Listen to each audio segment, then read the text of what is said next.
Hi everybody, welcome back to my channel, The Small Art Society.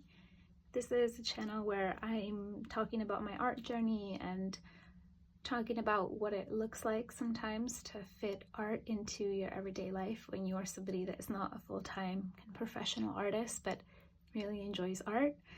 I work full-time outside of art, and art is something that is incredibly nourishing to me, and it's something that I've always been doing but have struggled a lot to fit it into my everyday life. And I would like to build a community of people that have similar kind of art journeys to mine, and to connect with people that also relate to some of the challenges and making the space for fitting art into your life. In one of my previous videos, I did a sketchbook tour of this sketchbook, which is a sketchbook that I started in November or December of 2015. And I spoke about how I did not want to go into 2025 without having completed this sketchbook. And I'm really happy to touch base with you guys again and let you know that I have completed this sketchbook now. I'm really happy about this. So I'm gonna do kind of a sketchbook tour of the remaining portion of this sketchbook. So I'm not going to flip through all of this again because I did that already, but just to kind of give you an idea of how big the goal really was that I set for myself.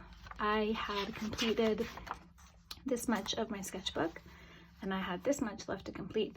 I counted, there were 19 pages that were still remaining. I kind of reflected back on my journey. I talk about this in my previous video, and this was the point really where I started to actively make space for this in my everyday life so that I could meet my goal of completing this sketchbook in 2024 and not going into 2025 with this sketchbook. So since then, on my previous sketchbook tour, I covered some of the art that I had created in that time. So, you know, if you're interested in me talking about a little bit about this kind of these kind of different pages, please go and check out that other video. But this is where my last sketchbook tour ended, and this is all the work that I've created since that I'm going to take you guys through today. So I continued to try to kind of draw. I mean, I didn't draw this from life, I just kind of drew this, and I'm really happy with the way most of this came out, except this cup. I completely forgot that I was going for a different angle with the cup, and I ended up drawing the cup differently, but I'm really happy with the way this came out. This is, again, just part of me continuing to try to push myself and just draw whatever kind of everyday things, and not really having to make beautiful kind of products in my sketchbook, but just drawing whatever I want to in the moment and not getting caught up about that. The week I drew this, my husband and I had eaten some really delicious cheesecakes, so it was on the top of my mind. And then I kind of ventured into drawing some different types of food and food related items, and playing around with my watercolors in here. Now, I'm really happy with the way that most of these came out. I'm really happy, even though the colors bled a little bit too much here, I'm really happy with this. This was just an exercise in drawing some different items. I kind of just went on Google Images and got pictures of different things.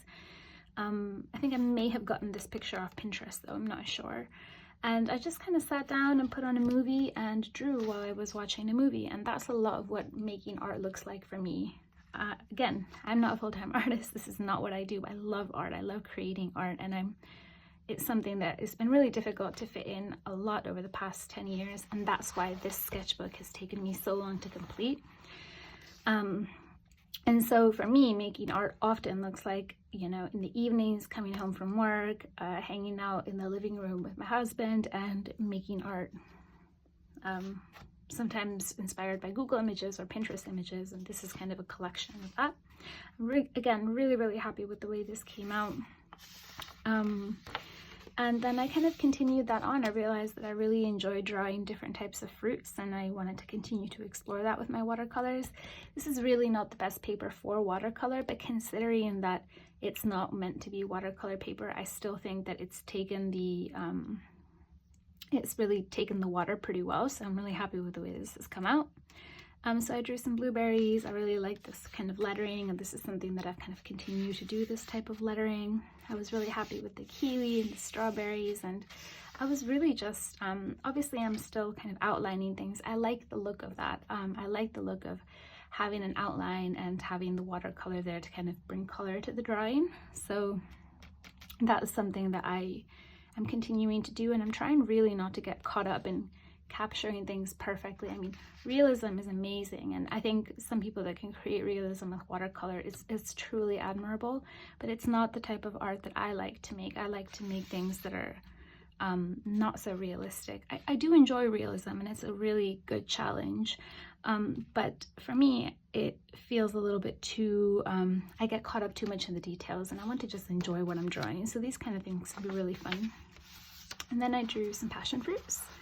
And I wrote it out in Spanish, and then I kind of wanted to do something a little bit more mindless. And in my previous video I talked about how I enjoy making kind of lines and drawing lines, that kind of, it's almost like a meditative process. And obviously now, like with Zentangle and things like that, I know that it's a process that people kind of enjoy, but this is just something that again, my husband and I were watching a documentary on Netflix, and I just kind of drew some random shapes, colored some of them in, and then just kept making lines on the rest of it.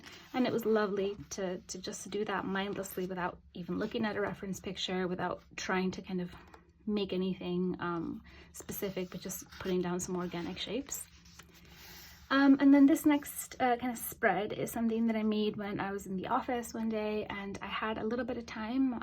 I had kind of time for lunch, and instead of eating lunch, I decided to paint what I could see in front of me. And this was a really interesting challenge. I mean, I did not get things 100% correct here, but I didn't care. This was just about making space for the things that are good for me and that I really enjoy. And I happen to have had about 30, I can't remember if it was 30 minutes or 45 minutes or an hour, but I happened to have a short space of time at the office, and I just took it and drew what I could see in front of me. This is a little cat statue, which was not very successful. I'm not very happy with that, but I love the way that the notebook came out and the general kind of feel of this.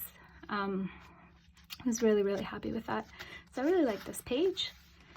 Then one night I wanted to draw something without, like, I didn't want to draw the kind of things in front of me, so I pulled up a reference picture of a bee from Pinterest, and then I started playing around with some just like trees and like a scarf, and just playing around with my colors and doing some Christmas trees and presents. But I got the colors a little bit too dark here, but again, I was happy just playing around with this. This is, you know, what the sketchbook is meant to be for playing around, making mistakes and figuring things out in.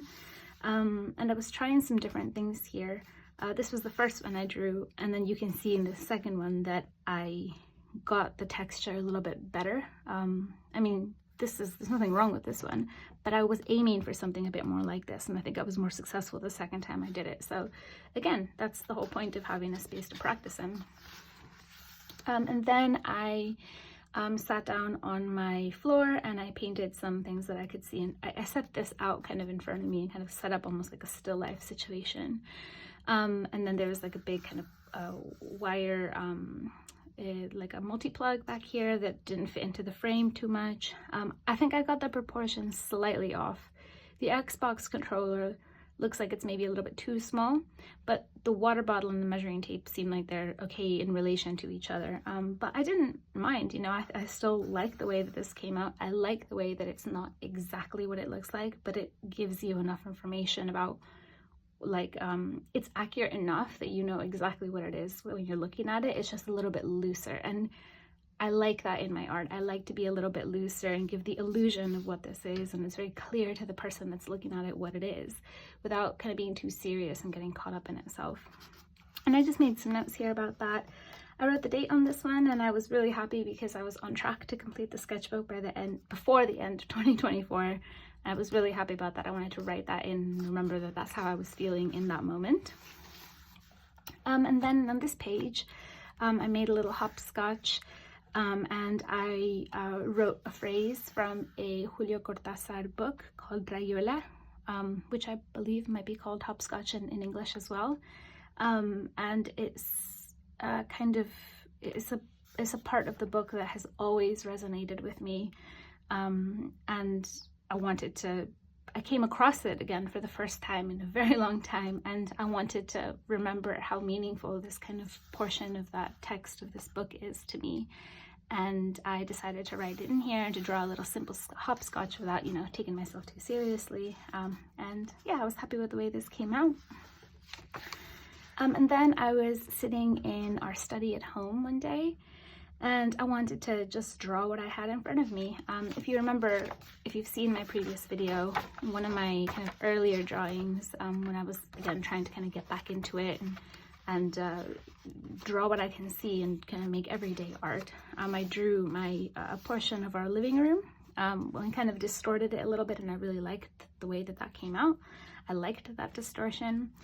And I did the same thing here, although I think I may have used a thicker pen for this one. I think I used a graphic pen. And so the look is a little bit different. This actually feels a bit more kind of like comic booky, and this one maybe not so much, because I think of the different thickness of the pen that I used. Again, I didn't quite get things right. Like, this is not angled. This is meant to be all one line, but obviously I didn't get that quite right. But I didn't care, because I had a really nice time making this. I really liked the way the bookcase came out. I liked the way the representation of our painting came out, and generally it was really nice, mindless, and again, being really loose with my lines and not getting caught up in getting things perfect, and I was really happy with that. Then Christmas has not quite arrived yet. However, my husband got me my very first set of professional watercolors for Christmas, and I just couldn't wait. So he was gracious enough to let me dip into them early and you know, just kind of start playing around with them. So the first thing that I did was, well, I did color swatches, which is you know, I can show that at a different time.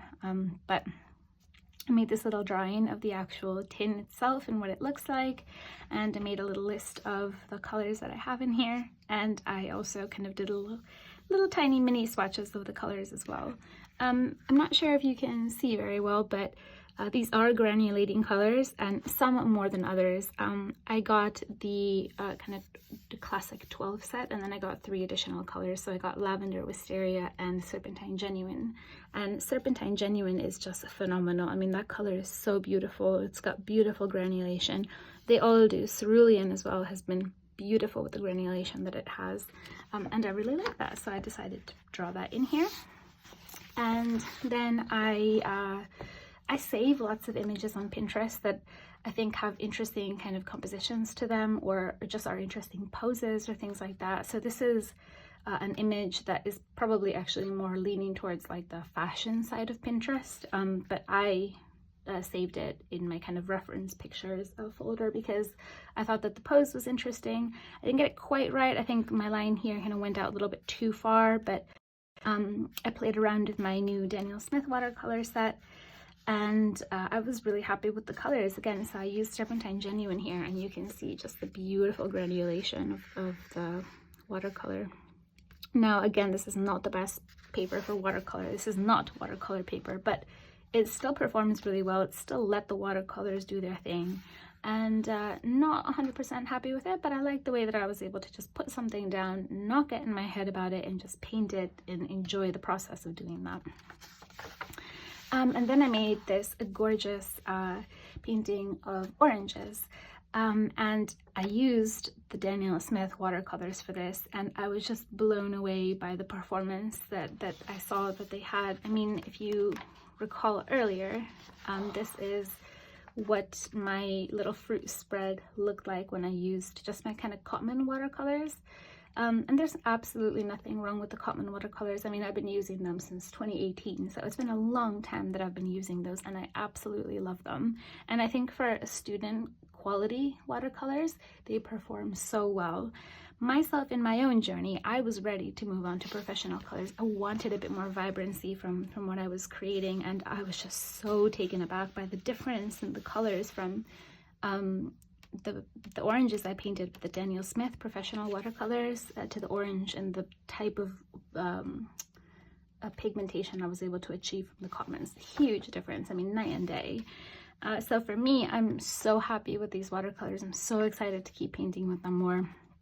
I just feel like, you know, art is kind of pouring out at me at the moment because I'm feeling so inspired by the materials that I have, and I'm so grateful that I was able to get them because I've been looking at them for such a long time. And then I kind of shared some final reflections here. I just kind of talked about how I'm so proud of what I've achieved in my art journey so far. I'm not happy about how long it's taken me. I have had this sketchbook for 9 whole years, and I don't ever want it to take 9 years for me to fill up another sketchbook again. But I love the fact that as the sketchbook has developed, I've felt a lot less like I needed to create pieces, and I was happy to play and explore in this sketchbook. The past 2 months I've really allowed myself to do that. I probably would have looked at the reference picture for this, you know, 5, 6, 7 years ago and been like, I could never draw that. But I'm not letting those kind of thoughts hold myself back anymore. I'm just kind of going for it and not caring if I make a mistake, if the color goes out of the line. I'm putting those things aside. I'm feeling the fear and doing it anyway, and I'm so happy about that. I'm so proud of myself for that. And I love the way that I've kind of allowed myself to have more play and freedom in the final portions of the sketchbook, not letting myself be intimidated by different compositions, different ways of drawing, or anything like that. And I love the fact that this sketchbook saw me go from my kind of beginning, where I was really focused on pen and ink. Like, that is what pretty much everything in the early parts of my sketchbook are, and also like pencils and stuff, to my first kind of dipping my toes in watercolor, which was so unsuccessful. I mean, this is like laughable, right? I was playing around with watercolor pencils and I just could not get the hang of them. And this is the very first time I played around with watercolors. So this sketchbook has seen me through not knowing what the heck I was doing with watercolors to, you know, starting to kind of understand a little bit more about watercolors. This book doesn't have too much of that, and I'm not going to go into this in a lot of detail because I already have in another video, but, you know, playing around with them a little bit more, trying to experiment with them, trying to get the hang of blending and things like that, to you know, more kind of interesting playing around with watercolor. And this is the same set of watercolor pencils that I used for these drawings as I did back here, so you can really see how far things have come for me and how my style has really kind of changed. So it's seen me through that, and then finally to having my first set of professional watercolors and being able to kind of play around with those, and I'm really happy about that. I'm so proud of how far I've come in this sketchbook. I'm so excited to keep filling up more sketchbooks. I'm just so inspired by myself and wanting to kind of continue just my whole process of making art every day. I'm really excited to continue to share that with you guys. I never wanted to take 9 years to fill up another sketchbook. I'm not going to let that happen. And I really hope that there's some of you out there that resonate with my journey and that are interested in coming along for the ride. I'd really like to create a community of people like me. I know that there are lots of kind of art YouTube channels, but I don't have the resources and the time to make beautifully produced YouTube videos.